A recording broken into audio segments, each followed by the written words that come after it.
Meus amigos do canal Zé Leão de Pinto do YouTube, vocês estão de volta aqui ao Salão Maria Isabel Pimentel de Castro Pinto. E com mais uma vez com a presença do meu amigo, o professor, doutor na Universidade de Genebra. Aliás, eu tenho um neto, o Nolan, que nasceu em Annecy.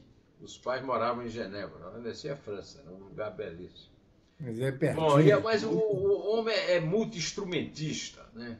Ele é professor, advogado, é especialista em direito, jurista da Academia Brasileira de Letras, do Instituto Histórico e Geográfico Brasileiro.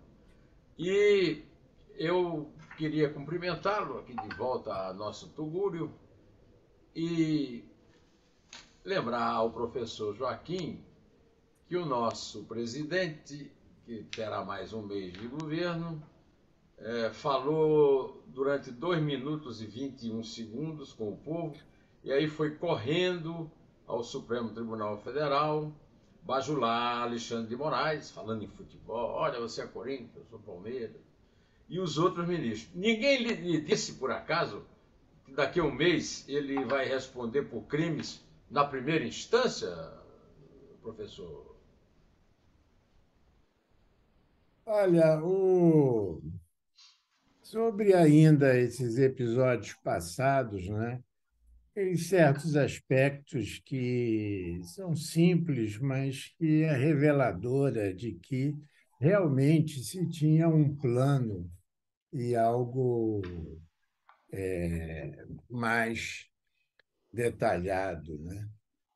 Eu tive pensando, Neumann, por que ele adiou falar, né?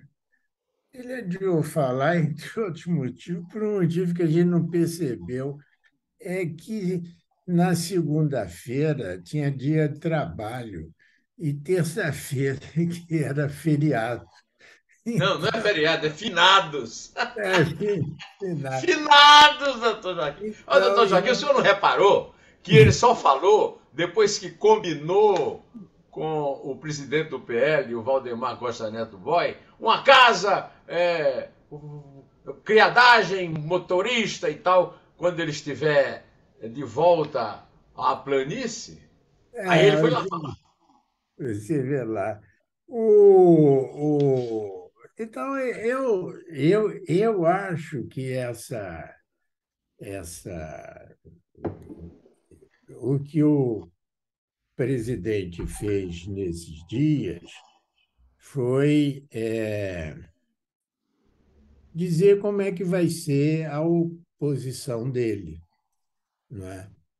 Acho que vai ser assim por um período longo, que é um misto de tentar controlar a pauta nacional, que é um misto de povo mobilizado. E também não sei se você notou pelas imagens que o povo é tudo classe média urbana. É classe média urbana. Os outros não estavam ali, estavam nas moradias e tudo.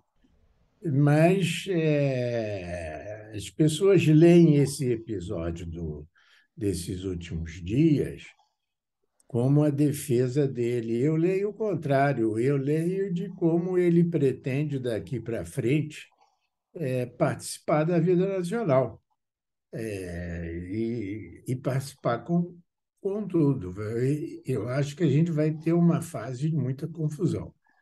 Essa fase, ele vai precisar muito do Supremo. E no Supremo ele teve uma surpresa, porque ele não pretendia que o presidente do TSE ou do Supremo fosse alguém com uma disposição aguerrida, lutador, como o que hoje se chama de Xandão, do Alexandre. Ele pensava que seria mais uma coisa de negociação e de vai para lá e de vai para cá, como tem esses ministros antigos, né? esses ministros antigos vão desaparecer, né? O Supremo vai ser outra imagem. E esses ministros, como Barroso, como Alexandre, como Mendonça, mesmo como Cássio, você está vendo aí uma geração nova. E eu não sei se a geração nova vai ficar apenas no juridiquês ou no tradicional. Eu acho que é uma geração que decide rápido, que busca eficiência, que às vezes não tem limite, às vezes interfere. Quando o Supremo tem que decidir quando inicia o direito da mulher que teve criança, se é no dia que sai o filho do hospital, ou no dia que ela sai do hospital, isso é quase um decreto, né? Então, o Supremo não tem hesitado em nome de análise de constitucionalidade, emitir quase que decreto. Isso na economia também. Então, nós temos, de um lado, uma negociação de Lula intensa com o Congresso, e, de outro lado, uma troca que eu acho que se aprofundará mais neste ano dentro do Supremo. Você vê que isso já deu sinais. Ele chamou o Supremo para ir lá e o Supremo não foi.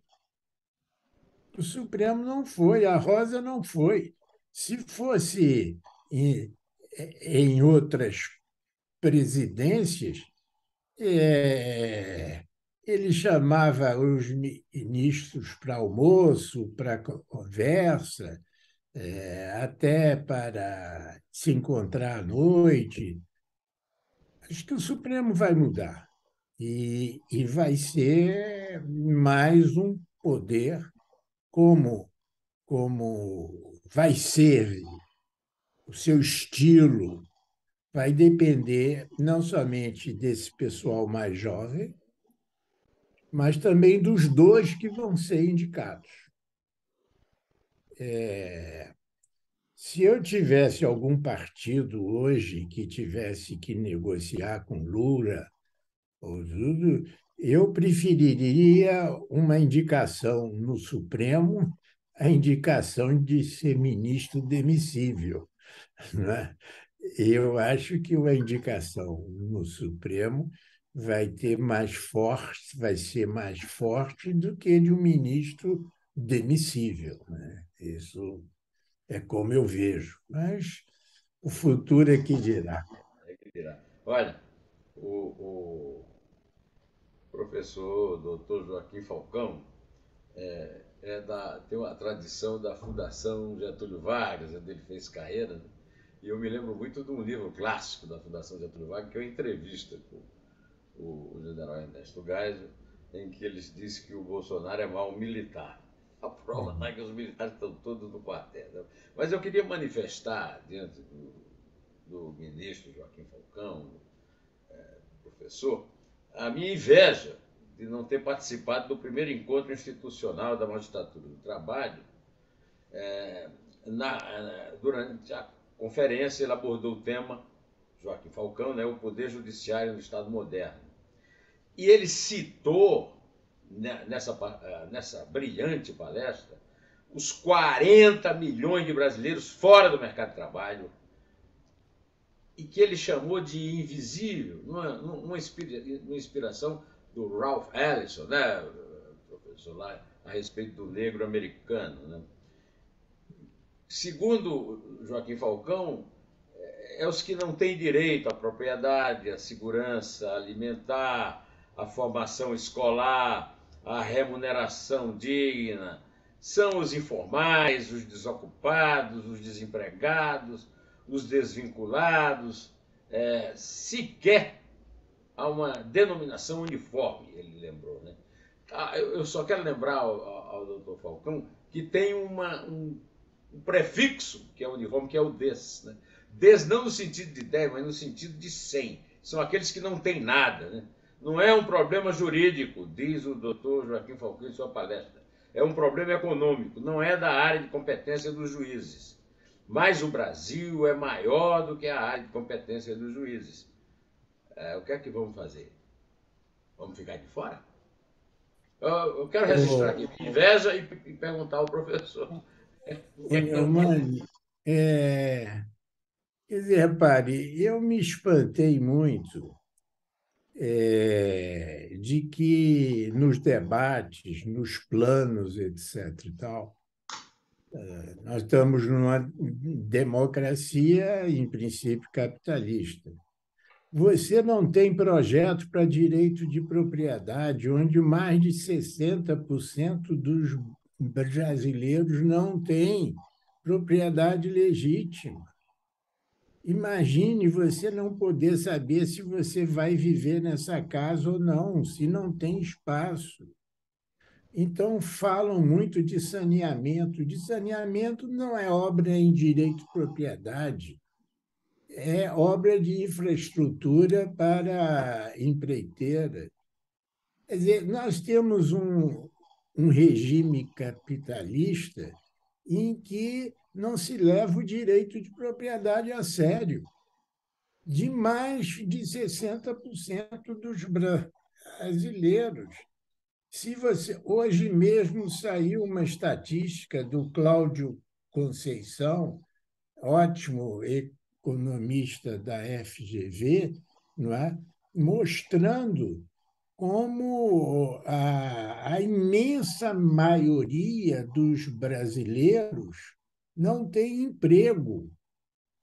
Os dados do IBGE são dados não confiáveis no sentido não do que eles dizem, mas do que eles deixam de dizer. Quantos são os de sem emprego no Brasil? Aí começam a inventar várias classificações informais, desalentados, não tem seguro, e nós não sabemos exatamente quantos, sabemos que é cerca de 70% dos brasileiros não tem carteira assinada ou mais, e não tem direito de propriedade. Agora, que capitalismo é esse, Neumann? Aí vem o nosso Lula dizendo que vai acabar com a fome do Brasil. Mas ele não já acabou no passado? Vai acabar outra vez? Fome é 3 refeições, vai ser sempre assim? Cada vez que ele volta, ele tem que ver a fome? O caminho estrutural para enfrentar a fome é o direito de propriedade. Esses Porque, aí, agora, só que os economistas, eles não se incomodam com esse setor. Eles só pensam em macroeconomia, controle de inflação, controle de precisamos de infraestrutura. E quem precisa diariamente de propriedade? Não está na política econômica e nem na teoria econômica liberal. E o senhor nem está acabou de nos criar, dados do IBGE. o senhor acabou de criar uma categoria desses Ds aí. São os despejáveis, né? Não, e Aqueles que estão desestatistiza. ameaçados de serem despejados das E próprias casas. fora das estatísticas. Ou seja, trocam o nome dos que não têm casa. Não, você não está desempregado, você é apenas informal, você é apenas invisível. Esse é o problema real do país. Enquanto não for enfrentado isso, vai ser a política da conjuntura. que é o seguinte: temos que enfrentar a fome, temos que enfrentar a fome, temos que enfrentar a fome. Essa é uma política de conjuntura. A política estrutural é dar a terra do Brasil para os brasileiros. E doando, porque não é financeiro isso, não. É doando dentro de experiências que já existem, dentro de regras que já existem. O Washington Farjado, que é o melhor dos urbanistas brasileiros, ele alerta. As cidades crescem e se expandem pelas franjas. E essas franjas é onde a milícia habita, a ilegalidade habita, a despropriedade habita. Então, devia ter um ministério, devia ter um ministério da urbanização e da propriedade popular.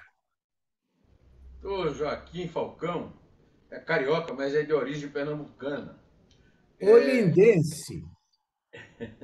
Olindense. E eu sou nordestino como ele, só que eu sou sertanejo. Ele é um homem do mar.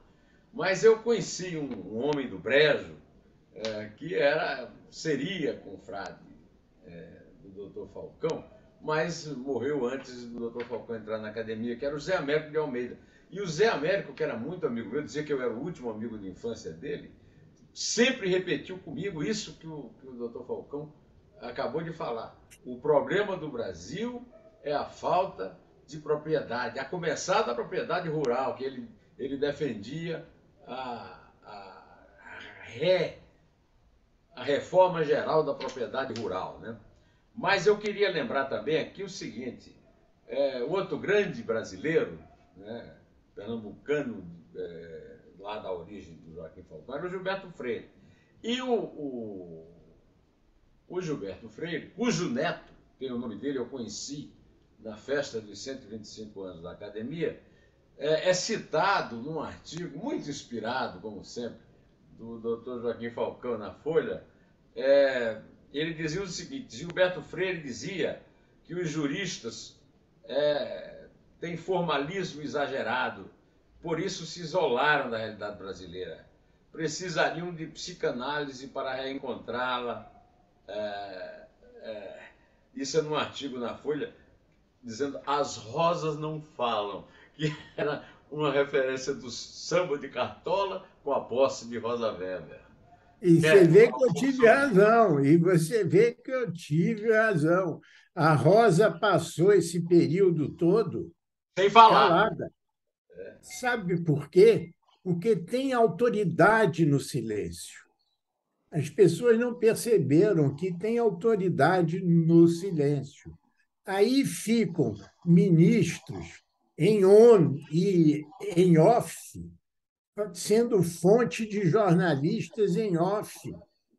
Ministro do Supremo não pode ser fonte de jornalista em off. Isso é um princípio da transparência e da imparcialidade. E tem o mesmo ministro, às vezes ele é off pro Lula e on pro Bolsonaro e vice-versa. Esses ministros, sabe o que aconteceu, e espero que aconteça com esses ministros? Envelheceram, não correspondem mais ao país. Envelheceram. Envelhecer, não correspondem mais ao que o país quer. O país quer a sinceridade, não o jogo de poder através do cargo de ministro. E isso é que é o ponto. A sua amiga, Maria Isabel, doutora em História Econômica na USP, minha mulher, aquela ampulheta é dela, aquela lá, é testemunho do que eu vivo falando. A coisa mais absurda que existe no Brasil, contra o Brasil, é o tal do off. O jornalista não diz, fulano de tal me disse isso, não é. Um assessor o ministro do Supremo, um assessor do presidente, o membro da campanha do Lula, quer dizer, o Brasil é a república do anonimato. Isso que o professor Joaquim Falcão acaba de falar aqui é, como sempre, uma coisa genial. E uma outra frase A dele. transparência, Mãe, devia ser um dever também da mídia, Sim, quem disse? Quem é e que não disse? do, e não do governo apenas.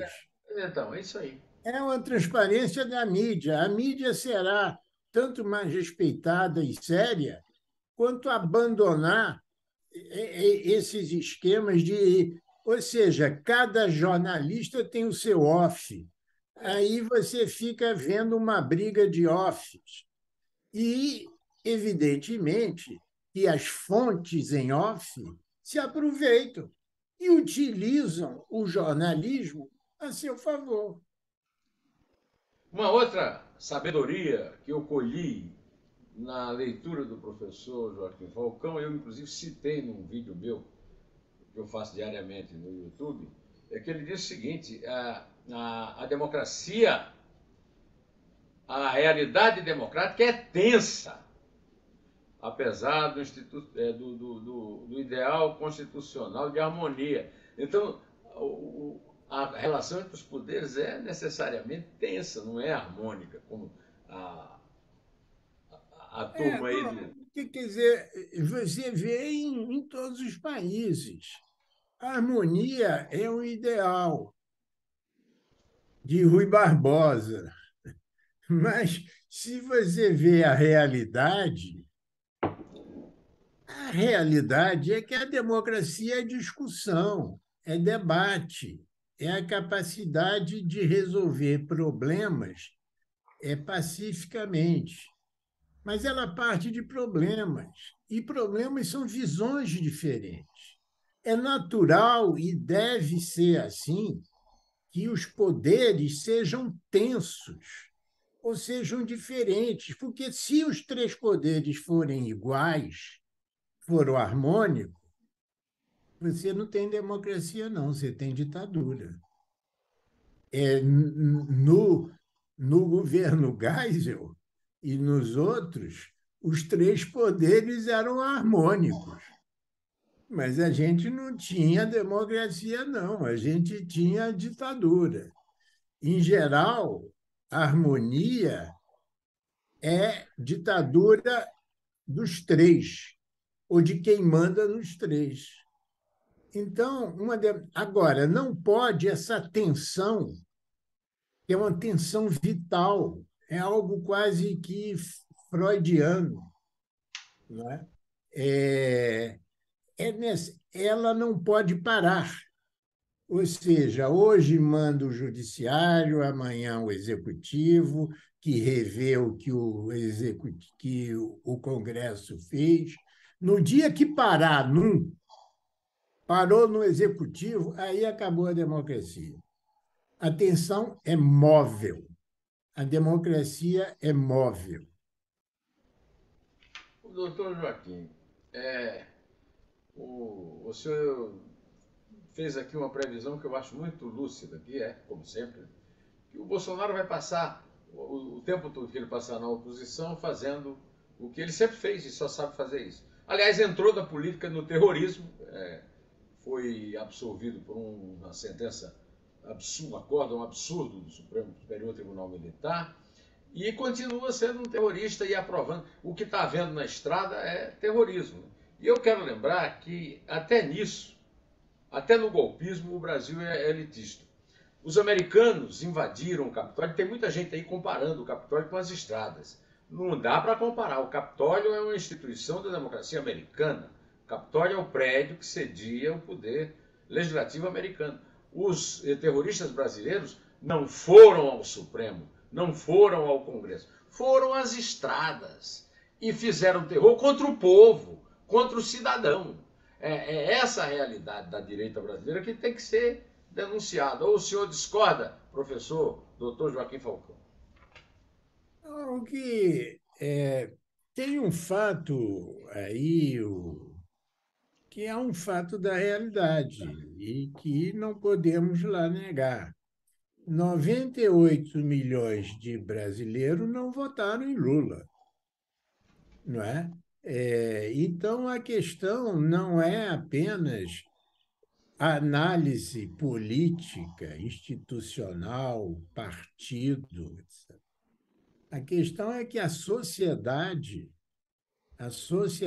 quer participar e tem meios de participar. Então, a sociedade, seja por violência, como que sou contrário, evidente, como essa, seja por uma participação mais ativa. Essa participação, juntado com tecnologia e juntado com a incerteza das decisões da justiça, com a incerteza das decisões da justiça, eu estou repetindo, que tanto pode ir para o lado A quanto para o lado B, onde você não tem uma espinha dorsal jurisprudencial, não é? Então, você tem um mundo de muita incerteza. E o Bolsonaro vai se aproveitar dessa incerteza, e nós vamos ter 4 anos de incerteza econômica e política. Vai ser muita tensão. E jurídica, né? Jurídica, né? Também isso. Veja agora o orçamento secreto, né? Fale um pouco do orçamento secreto. Orçamento secreto, né? Que todos votaram a favor, todos os partidos, né?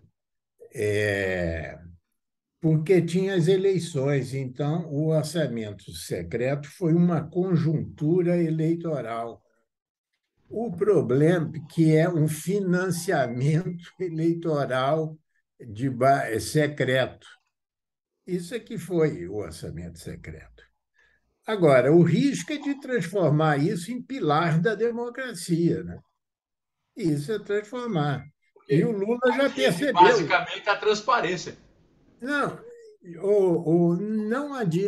não adianta transparência. O Brasil tem transparência até demais. Você vê que tem lava-jato, tem mensalão, tem as corrupções todas, essas transparências. E quem que dá essas transparências? Não dá em E nada. nada. Então é o seguinte: chega de transparência. Eu quero a eficiência da transparência. É isso aí. Eu quero a eficiência, porque senão transparência é apenas um desvio retórico. Chega de transparência. Eu quero a eficiência da transparência. Isso é o que a democracia quer. Agora, qual a solução? O que a gente está vendo aí é que os três poderes, cada um se dá mais poder a si em detrimento da sociedade, não é? Ou das alianças que eles têm com determinados grupos da sociedade. A regra que eu acho que o Brasil tinha que começar a pensar são regras de transição. Ou seja, se o Lula vai aumentar o número de juízes, que não vai, ou de ministro, ok, mas só vale daqui a 6 anos. O Kassab hoje disse isso claramente. As modificações no Supremo, por exemplo, proibir ministro de se candidatar, isso devia ter regras de transição.